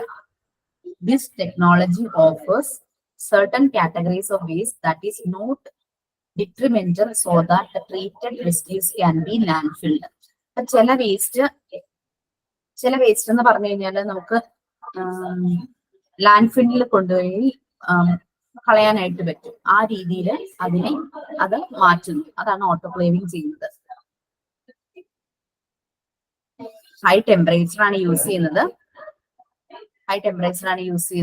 അത് ഒരു കൺട്രോൾഡ് മാനറിലാണ്. കാരണം അതിന്റെ അടുത്ത് നിന്ന് വർക്ക് ചെയ്യുന്നുള്ള ആൾക്ക്, അപ്പൊ അതൊരു കൺട്രോൾഡ് മാനർ. അപ്പൊ ഓട്ടോമാറ്റിക് ആയിട്ടായിരിക്കും ചെയ്യുന്നത്. കാരണം ഒരു നോർമൽ ആയിട്ടുള്ള ഒരു മനുഷ്യന് അതിന്റെ അടുത്ത് പോയി നിൽക്കുക എന്ന് പറഞ്ഞു കഴിഞ്ഞാൽ ഓപ്പറേറ്റ് ചെയ്യാവുന്ന സ്വിച്ചും കാര്യങ്ങളൊക്കെ ഓൺ ചെയ്യാമെന്നല്ലാതെ അതിന്റെ അടുത്ത് പോയി നിൽക്കാൻ ബുദ്ധിമുട്ടായിരിക്കും. കാരണം അത്ര ചൂടായിരിക്കും. ഈ ഫർണസ് ചൂളാന്നൊക്കെ പറയില്ലേ, അതുപോലത്തെ രീതിയിൽ നല്ല ചൂടായിരിക്കും. പക്ഷെ കൺട്രോൾ ചെയ്യാം നമുക്ക് ആ ടെമ്പറേച്ചർ. പിന്നെ ഡിട്രിമെന്റൽ എന്ന് പറഞ്ഞു കഴിഞ്ഞാൽ നമുക്ക് ഹാം അല്ലെങ്കിൽ എന്തെങ്കിലും ഇഞ്ചുറി ഉണ്ടാക്കുന്ന രീതിയിൽ അപകടം ഉണ്ടാക്കുന്നതാണ് ഡിട്രിമെന്റൽ എന്ന് പറയുന്നത്. അപ്പൊ ചില വേസ്റ്റ് അങ്ങനെ അപകടം ഉണ്ടാക്കാത്ത വേസ്റ്റ് ഉണ്ട്. ആ റെസിഡ്യൂസ്, അങ്ങനെയുള്ള റെസിഡ്യൂസ് ഏതെങ്കിലും മണ്ണുകളിൽ അവിടെ കൊണ്ടുപോയി ലാൻഡ്ഫില്ലിൽ കൊണ്ടുപോയി കളയും. അപകടം ഉണ്ടാക്കാത്ത വേസ്റ്റ്, ഇഞ്ചുറി, മുറിവോ എന്തെങ്കിലും അപകടം ഉണ്ടാകാൻ ഡിട്രിമെന്റൽ എന്ന് പറയുന്നത്. ഈ മൈക്രോവേവ് ഇറാഡിയേഷൻ, മൈക്രോവേവ് ഫ്രീക്വൻസിയാണ് യൂസ് ചെയ്യുന്നത്. ഹൈ ഫ്രീക്വൻസി വേവ്സ് യൂസ് ചെയ്യും.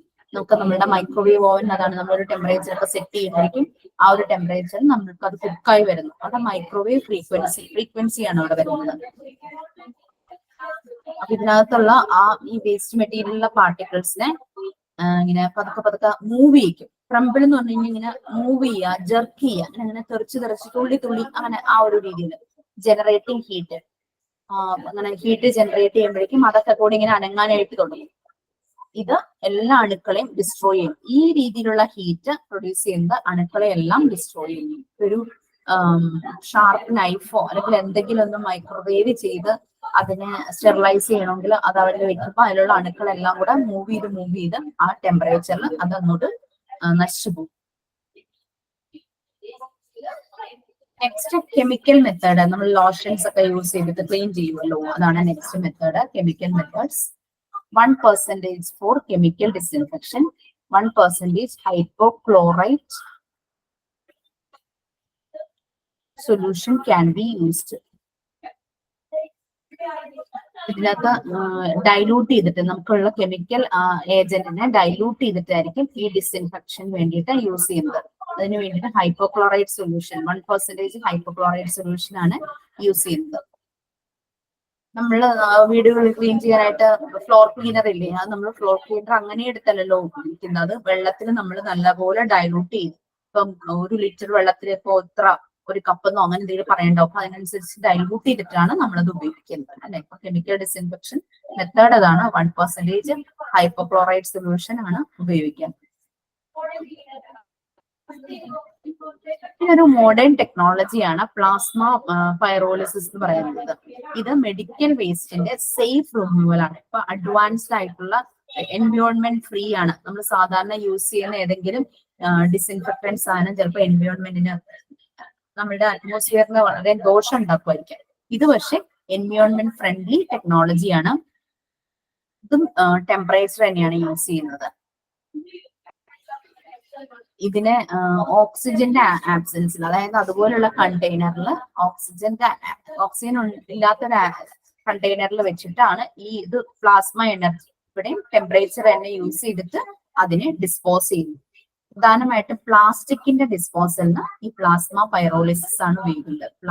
പ്ലാസ്റ്റിക്കുകൾ ഡിസ്പോസ് ചെയ്യുക എന്നുള്ളത് വലിയൊരു പ്രശ്നമാണല്ലോ. അപ്പൊ അപ്പം പ്ലാസ്റ്റിക് സാധാരണ നമ്മളുടെ പുറത്തൊക്കെ ഇട്ട് കത്തിച്ചു കഴിഞ്ഞാൽ അത് നമ്മുടെ പരിസ്ഥിതിക്ക് ദോഷം ചെയ്യുന്നൊക്കെ നമ്മൾ പഠിച്ചിട്ടുണ്ട്, എൻവയോൺമെന്റിന് ദോഷം ഉണ്ടാക്കും.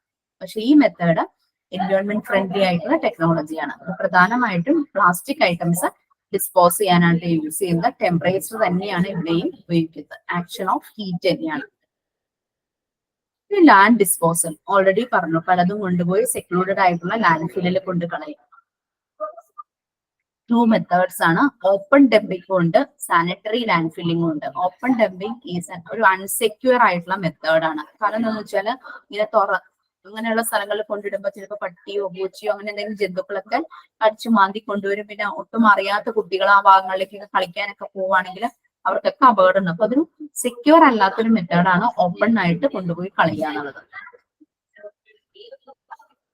പിന്നെ പൊല്യൂഷൻ പ്രോബ്ലം ഉണ്ടാകാം. സാനിറ്ററി ലാൻഡ് ഫിൽസ് ഒരു സെക്യൂർഡ് ഏരിയ ആണ് സെലക്ട് ചെയ്യുന്നത്. പോപ്പുലേഷൻ, ആളുകൾ കൂടുതലായിട്ട് തിങ്ങിപ്പാർക്കുന്ന സ്ഥലത്ത് നിന്ന് മാറിയിട്ട് ഒരു വിജനമായ സ്ഥലത്ത്, ഒഴിഞ്ഞ സ്ഥലത്ത് കൊണ്ടായിട്ടായിരിക്കും സാനിറ്ററി ലാൻഡ് ഫില്ലിംഗ് ചെയ്യുന്നത്. അത് പലപ്പോഴും പല കുഴികളൊക്കെ ഉണ്ടാക്കിയിട്ടായിരിക്കും ഇത് ഡംപ് ചെയ്യുന്നത്. അറ്റ്മോസ്ഫിയറുമായിട്ട് എക്സ്പോസ് ആകാത്ത രീതിയിൽ നല്ല രീതിയിൽ കുഴി എടുത്തിട്ടായിരിക്കും സാനിറ്ററി ലാൻഡ് ഫിൽ ചെയ്യുന്നത്. ഓപ്പൺ ഡംപിംഗ് എന്ന് പറഞ്ഞു കഴിഞ്ഞാൽ അത് സെക്യൂർ അല്ലാത്ത ഒരു കാര്യമാണ്, പൊല്യൂഷന് കാരണമാകും. സാനിറ്ററി ലാൻഡ് ഫില്ലിംഗ് ആണെങ്കിൽ അത് അറ്റ്മോസ്ഫിയറിന് എൻവയോൺമെന്റിന് കൂടുതൽ അപകടങ്ങൾ ഉണ്ടാകും. ഇനി ഇനർഷിയേഷൻ എന്ന് പറഞ്ഞു കഴിഞ്ഞാൽ നമ്മളുടെ ഈ വേസ്റ്റിലെല്ലാം ഭയങ്കരമായിട്ട് ടോക്സിക് കണ്ടന്റ് ഉണ്ടാകും, ഇൻഫെക്ഷസ് ആയിട്ടുള്ള സാധനങ്ങൾ. ആ ടോക്സിക് കണ്ടന്റിനെ കുറച്ചു കൊണ്ടുവരും. ആ വേസ്റ്റിലുള്ള ടോക്സിസിറ്റി, പോയിസണസ് ആയിട്ടുള്ള കാര്യങ്ങൾ കുറച്ച് ഡൗൺ ചെയ്തു വരുന്നതാണ് ചെയ്യുന്ന ഒരു മെത്തേഡാണ്. ഇതിന് വേണ്ടിയിട്ട് ചിലപ്പോൾ നമ്മൾ വേറെ മെറ്റീരിയൽസ് യൂസ് ചെയ്യാം. ഇപ്പം ഒരു കണ്ടെയ്നറിൽ നിറയെ ഭയങ്കര ടോക്സിക് ആയിട്ടുള്ള വേസ്റ്റ് ആണെന്ന് വിചാരിക്കുക. ആ വേസ്റ്റിനെ സിമെന്റ് പോലുള്ള വേറെ ഏതെങ്കിലും ന്യൂട്രൽ ആയിട്ടുള്ള മെറ്റീരിയൽ, ഇനേർട്ട് എന്ന് പറഞ്ഞു കഴിഞ്ഞാൽ ന്യൂട്രൽ ആയിട്ടുള്ളത്, ആ ഒരു ടോക്സിസിറ്റിനെ നിർവീര്യമാക്കാൻ പറ്റുന്നത്, ന്യൂട്രലൈസ് ചെയ്യാൻ പറ്റുന്ന മെറ്റീരിയൽസുമായിട്ട് മിക്സ് ചെയ്തിട്ട് കളയുന്നതാണ് ഇനർഷിയേഷൻ എന്ന് പറയുന്നത്. Around 30 to 40% of the cement is blended with the waste. Waste എത്രയുണ്ടോ അതിന്റെ ഒരു 30 അല്ലെങ്കിൽ 40% സിമെന്റ് അതുമായിട്ട് മിക്സ് ചെയ്യും.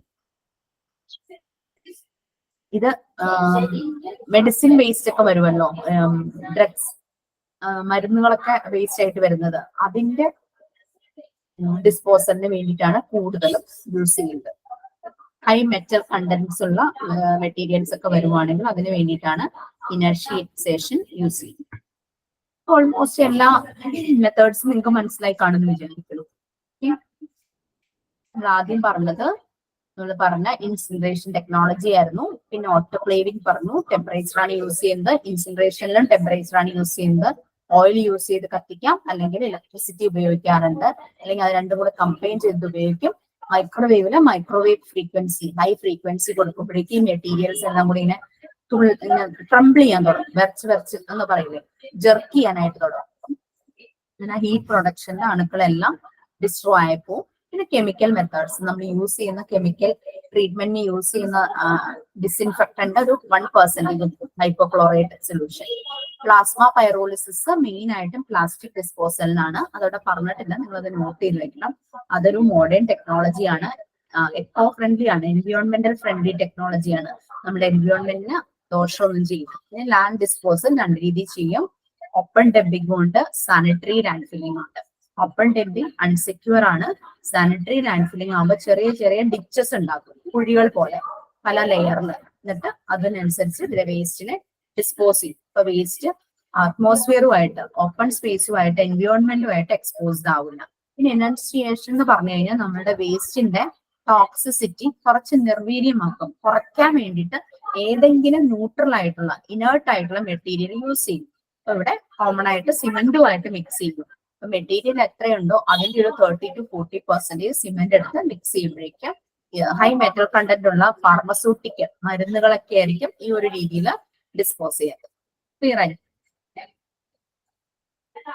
Last stage final disposal. ഓരോ സ്റ്റേജായിട്ട് നമ്മൾ പറയുമായിരുന്നു, കളക്ഷൻ, സെപ്പറേഷൻ, അങ്ങനെ ഓരോന്നായിട്ട് പറഞ്ഞു. Last stage biomedical waste disposal. 5th one, last stage എന്ന് പറയുന്നത് benefits of biomedical waste management. Cleaner and healthier surroundings. നല്ല രീതിയിൽ ബയോമെഡിക്കൽ വേസ്റ്റ് മാനേജ്മെന്റ് ചെയ്ത് കഴിഞ്ഞാൽ നമുക്ക് കിട്ടുന്ന ബെനിഫിറ്റ്സ്, നമ്മുടെ അറ്റ്മോസ്ഫിയർ ഒട്ടും പൊള്യൂട്ടഡ് ആവില്ല, ഒരു ക്ലീനർ ആൻഡ് ഹെൽത്തിയർ സറൗണ്ടിങ്സ് ആയിരിക്കും. പിന്നെ അതുപോലെ തന്നെ ഹോസ്പിറ്റലിൽ നിന്നുള്ള ഈ വേസ്റ്റ് കാരണം ഉണ്ടാകുന്ന ഇൻഫെക്ഷൻസ് എല്ലാം കുറയും, അതിന് റിഡക്ഷൻ സംഭവിക്കും. സാധാരണയുള്ള ഇൻഫെക്ഷൻസും ഹോസ്പിറ്റലിൽ നിന്ന് കിട്ടുന്ന ഇൻഫെക്ഷൻസും എല്ലാം കുറയും. പിന്നെ നല്ല രീതിയിൽ വേസ്റ്റ് മാനേജ് ചെയ്ത് കഴിഞ്ഞു കഴിഞ്ഞാൽ ഇൻഫെക്ഷൻ കൺട്രോളിന് ഉള്ള പ്രൈസ്, അതിന് വരുന്ന കോസ്റ്റ്, എക്സ്പെൻസ് എല്ലാം ആ ഹോസ്പിറ്റലിൽ കുറവായിരിക്കും. ഡിസീസ്, ആളുകൾക്ക് ഡിസീസും അതുപോലെ തന്നെ മരണനിരക്കും അതെല്ലാം കുറയും. ഇതിന്റെ നല്ല രീതിയിൽ ഡിസ്പോസ് ചെയ്യുക, റീയൂസ് ചെയ്യുക, ഇൻഫെക്ഷ്യസ് ആയിട്ടുള്ള ഡിസ്പോസിബിൾ നല്ല രീതിയിൽ പാക്ക് ചെയ്ത് മാറ്റാം ഒക്കെ ചെയ്ത് കഴിഞ്ഞിട്ട് ഡിസീസും ഡെത്ത് റേറ്റും കുറയും. പിന്നെ ഒക്കുപേഷണൽ ഹെൽത്ത് പ്രോബ്ലംസ്, ആ ഒരു സിറ്റുവേഷനിൽ വർക്ക് ചെയ്യുന്ന ആൾക്കാരുണ്ടാവുമല്ലോ, അപ്പൊ അവരിലും ഇതുപോലെ ആ ഒരു ഇതുമായിട്ട് കൂടുതൽ കണക്റ്റഡ് ആയിട്ട് ആളുകളിൽ ഉള്ള ഹെൽത്ത് പ്രോബ്ലംസ് കുറയും. ഹെൽത്ത് കെയർ ഇൻസ്റ്റിറ്റ്യൂഷൻസിന് നല്ലൊരു ഇമേജ് കിട്ടും, ഒരു ഇംപ്രൂവ്ഡ് ഇമേജ്. പിന്നെ അതിന്റെ അങ്ങനെ ആളുകൾക്ക് അസുഖം ഇല്ലാതാകുക, ബുദ്ധിമുട്ടുകൾ കുറയുമ്പോൾ ക്വാളിറ്റി ഓഫ് ലൈഫ് ഇംപ്രൂവ് ചെയ്യും. നെക്സ്റ്റ് ഇമേജ് എന്ന് പറഞ്ഞാൽ Indian medical association goes eco friendly. Eco friendly ആയിട്ട് എല്ലാം ചെയ്യാനാണ് എപ്പോഴും. അതല്ലേ നമ്മളുടെ പേപ്പർ കുറയ്ക്കുക, എക്കോ ഫ്രണ്ട്ലി ആകുക എന്നൊക്കെ നമ്മൾ പറയും. പിന്നെ പ്ലാസ്റ്റിക് റെഡ്യൂസ് ചെയ്യുക, എക്കോ ഫ്രണ്ട്ലി ആകുക. അപ്പൊ അതിന് വേണ്ടിയിട്ടുള്ള ഒരു ഇമേജ് എന്നൊരു അസോസിയേഷൻ.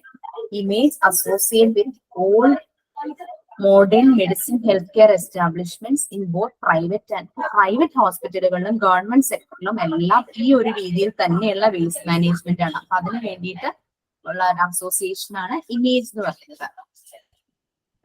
ഹോസ്പിറ്റലുകളുടെ കപ്പാസിറ്റി, ബെഡ് സ്ട്രെങ്ത്, അവരുടെ നമ്പർ ഓഫ് റൂംസ്, ഫെസിലിറ്റീസ് എല്ലാം അനുസരിച്ച് അതിന് വേണ്ടുന്ന എല്ലാ റൂൾസ് ആൻഡ് റെഗുലേഷൻസും ഗൈഡ് ലൈൻസും ഇമേജ് ആണ് കൊടുക്കുന്നത്. ഈ പബ്ലിക് പ്രൈവറ്റ് ഗവൺമെന്റ് സെക്ടറുമായിട്ട് ജോയിൻ ചെയ്തു.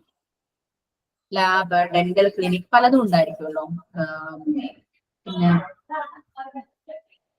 പിന്നെ ഇത് ഇവരുടെ ഒരു ഇമേജിന്റെ ഒരു അസോസിയേറ്റ് ചെയ്യുന്നുണ്ട് ഓരോ ഹോസ്പിറ്റലുകളായിട്ട്. ഈ വേസ്റ്റ് മാനേജ്മെന്റ് ഇപ്പൊ ഹോസ്പിറ്റലിന്റെ ആ ഒരു ഏരിയയിൽ തന്നെ ഇവർക്ക് മാനേജ് ചെയ്യാൻ പറ്റാതെ വരുമ്പോൾ ഈ ഇമേജ് ആണ് അതിൽ ഇടപെട്ട് ആ ഡിസ്പോസൽ ശരിയാക്കി നടക്കുന്നത്. അപ്പൊ അതിനൊരു ചെറിയ ഫീസ്, ഒരു അഫിലിയേഷൻ സമയത്ത് ഒരു ചെറിയ ഫീസ്, ഒരു നോൺ റിട്ടേണബിൾ ഫീസാണ്. നോമിനലായിട്ട് വളരെ ജെനുവിൻ ആയിട്ടുള്ള ഒരു ഫീസ് കൊടുക്കേണ്ടതായിട്ട് വരും. ഒരു മന്ത്ലി ഫീ ഉണ്ടാവും. നമുക്കിപ്പോ വീടുകളിൽ കളക്ട് ചെയ്യുന്നുണ്ടല്ലോ ഈ പറയുന്ന കുടുംബശ്രീയുടെ ആൾക്കാര്. അതും അതുപോലെ തന്നെയാണ് ഇമേജിന്റെ പ്രവർത്തനം. ഇവർ ഈ വേസ്റ്റ് കളക്ട് ചെയ്ത് കൊണ്ടുപോകുന്നു, അത് മന്ത്ലി ഒരു ഫീ കൊടുക്കും. തുടക്കത്തിലും ഒരു അഫിലിയേഷൻ, ഒരു ഫീസ് കൊടുക്കേണ്ടത്. ഇത് പാലക്കാടാണ് ആദ്യം സ്റ്റാർട്ട് ചെയ്തത്. 14th February 2003 ഇത് ശരിക്കും ഒഫീഷ്യലി നിലവിൽ വന്ന കമ്മീഷൻ ചെയ്തത്.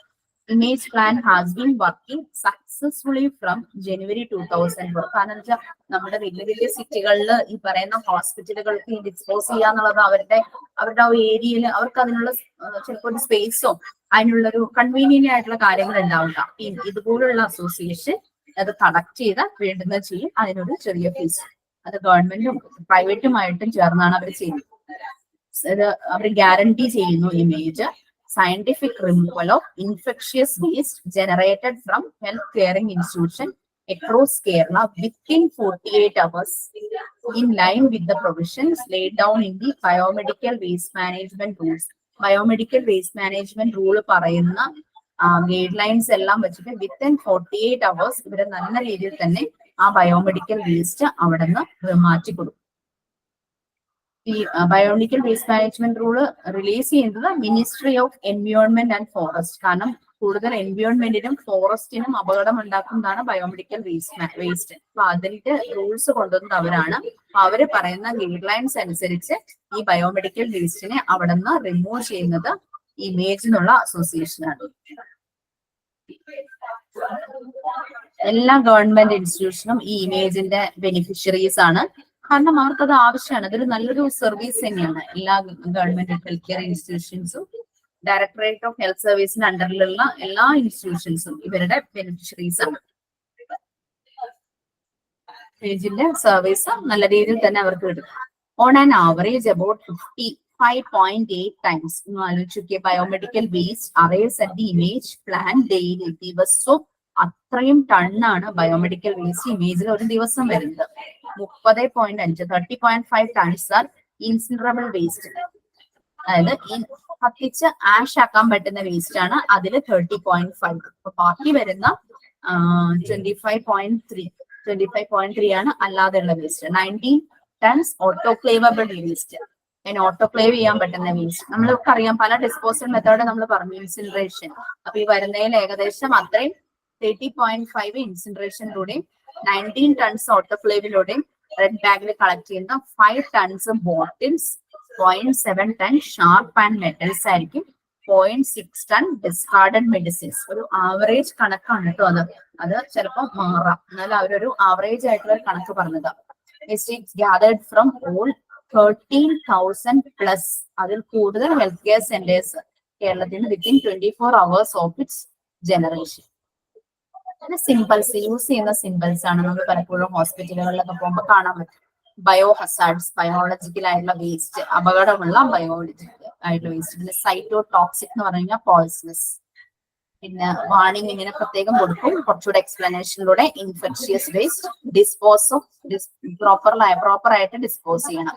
പിന്നെ കീമോതെറാപ്പി ഒക്കെ ചെയ്യുന്ന ഏരിയ ആണെങ്കിൽ അവിടെ കൂടുതൽ കോഷൻ, കാരണം ബോഡി ഫ്ലൂയിഡ്സ് ഒക്കെ പുറത്തേക്ക് വരാം. കീമോതെറാപ്പി ഒക്കെ ചെയ്യുമ്പോഴേക്കും അവര് വോമിറ്റ് ചെയ്യാം, അങ്ങനത്തെ ഓരോരോ പ്രശ്നങ്ങൾ വരാം. അതിന് യൂസ് ചെയ്യുന്ന ടാബ്ലറ്റ്സ് അങ്ങനെ. ഈ ഒരു റൗണ്ട് സാധനം ഈ ഡേഞ്ചറസ് എന്നുള്ളത് കാണിക്കാൻ വേണ്ടിയിട്ടുള്ളത് തന്നെയാണ്. സിയും അതും കൂടി ഇടുമ്പോൾ കീമോതെറാപ്പിയുടെ സെഷൻ. പിന്നെ management and administration must make sure. എന്താണ് അവര് നിർബന്ധമായിട്ട് ശ്രദ്ധിക്കേണ്ട കാര്യങ്ങൾ? നമുക്കറിയാം, എല്ലാവർക്കും ഇതിനെ പറ്റിയുള്ള ഒരു അവയർനെസ് ഉണ്ടായിരിക്കണം. ട്രെയിനിങ് പ്രോഗ്രാംസ് കൊടുക്കണം. ബയോമെഡിക്കൽ വേസ്റ്റ് മാനേജ്മെന്റ് ആയിട്ട് ഡീൽ ചെയ്യുന്ന ആൾക്കാർക്കും അതുമായിട്ട് അത് നോക്കുന്ന ആളുകൾക്കും എല്ലാം ഒരു അവയർനെസ് കൊടുക്കണം, ട്രെയിനിങ് കൊടുക്കണം. സൂട്ടബിൾ ലാംഗ്വേജിലായിരിക്കണം. ഈ പറയുന്ന പേഴ്സണൽസിനെല്ലാം മനസ്സിലാകുന്ന രീതിയിലുള്ള ലാംഗ്വേജിലായിരിക്കണം. വേസ്റ്റ് മാനേജ്മെന്റ് കമ്മിറ്റി സെറ്റപ്പ് ചെയ്യണം, ഒരു കമ്മിറ്റി ഉണ്ടായിരിക്കണം.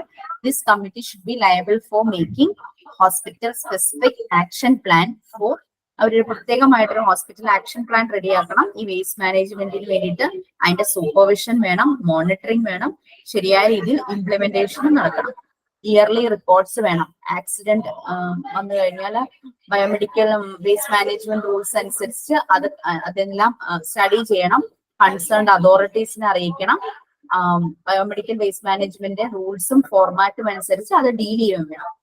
പിന്നെ മെഷേഴ്സ്, കൂടുതലും റീയൂസബിൾ ആയിട്ടുള്ള ഐറ്റംസ് പർച്ചേസ് ചെയ്യുക. പറ്റുന്ന പോലെ പർച്ചേസ് ഓഫ് റീയൂസബിൾ ഐറ്റംസ്, കാരണം അതാവുമ്പോൾ നമുക്ക് വേസ്റ്റ് കുറയും. Glass and metal should be promoted. അതാവുമ്പോൾ നമുക്ക് സ്റ്റെറിലൈസ് ചെയ്ത് യൂസ് ചെയ്യാനായിട്ട് പറ്റും. Non PVC plastic items choose ചെയ്യും. പ്ലാസ്റ്റിക്കിന്റെ ഉപയോഗം കുറയ്ക്കുക എന്നുള്ളത് തന്നെയാണ് main. Adopt procedures and policies four genuine management of waste produce ചെയ്യുന്ന വേസ്റ്റ് അതിന് വേണ്ടിയിട്ടുള്ള ശരിയായ മെത്തേഡ്സും അതെങ്ങനെ മാനേജ് ചെയ്യുന്നുള്ളതിന് നല്ല രീതിയിലുള്ള പ്രൊസീജിയറും പോളിസീസും. അതായത് ഇപ്പൊ നമ്മൾ പറഞ്ഞല്ലോ, ലാൻഡ് ഫില്ലിംഗ് തന്നെ അൺസെക്യൂർ ആയിട്ട് ചെയ്യുന്നു. അങ്ങനെയുള്ള മെത്തേഡ്സ് അല്ലാതെ നല്ല പ്രൊസീജിയേഴ്സും പോളിസീസും അഡോപ്റ്റ് ചെയ്യും. Effective sound recycling policy for plastic recycling and contact with authorized manufacturers. പലപ്പോഴും നമുക്ക് പല മെറ്റീരിയൽസും റീസൈക്ലിംഗ് ചെയ്ത് ഉപയോഗിക്കാം. പ്ലാസ്റ്റിക്കും റീസൈക്ലിംഗ് ചെയ്ത് ഉപയോഗിക്കാം. പക്ഷെ അത് ഓതറൈസ്ഡ് ആയിട്ടുള്ള ആൾക്കാരിൽ നിന്ന് തന്നെ നമ്മളത് വാങ്ങിക്കണം. മോശം സാധനങ്ങളാണെങ്കിൽ നമുക്കത് ഡിസ്പോസ് ചെയ്യാനേ പറ്റൂ, കളയാനേ പറ്റൂ. അപ്പം ഓതറൈസ്ഡ് ആയിട്ടുള്ള മാനുഫാക്ചേഴ്സ്, സ്റ്റാൻഡേർഡ് ആയിട്ടുള്ള ആളുകളിൽ നിന്നും ഈ പ്രോഡക്ട്സ് വാങ്ങി റീസൈക്കിൾ ചെയ്യാനായിട്ട് ഉപയോഗിക്കാം. ഇതൊരു ഈസി ചാപ്റ്റർ അല്ലേ, കുഴപ്പമൊന്നുമില്ലായിരുന്നല്ലോ. വായിച്ചാൽ മനസ്സിലാവുന്ന കാര്യങ്ങളൊക്കെ തന്നെയല്ലേ, വേറെ ഒന്നുമില്ല. Waste management.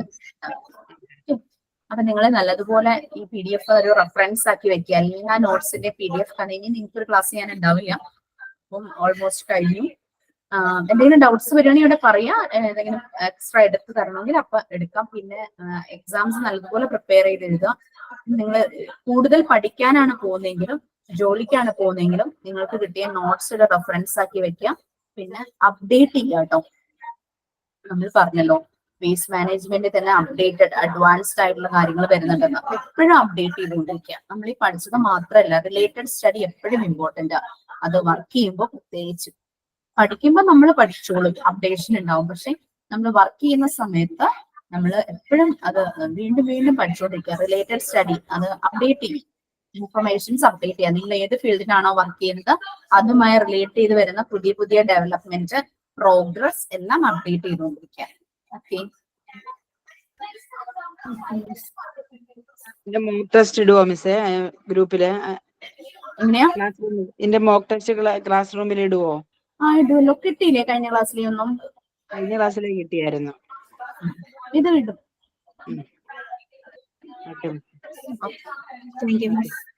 Thank you. നാളെ ഉണ്ടോ മിസ് ക്ലാസ്? അപ്പം എന്റെ ക്ലാസ് ഇനി ഇല്ല, എന്റെ ലാസ്റ്റ് ക്ലാസ്. നാളെ ഉണ്ടോ വേറെ ക്ലാസ്? നിങ്ങക്ക് കഴിയാനുണ്ടോ ഇനി പോർഷൻസ്? ഇംഗ്ലീഷ് ഒരു ക്ലാസ് കൂടെ കിട്ടിയാൽ കൊള്ളായിരുന്നു മിസ്സേ. ഇംഗ്ലീഷോ? ഞാൻ പറയാട്ടോ. വേറെ കഴിയാനുണ്ടെന്ന് തോന്നുന്നു അല്ലേ? ഇത് ഇനിയിപ്പം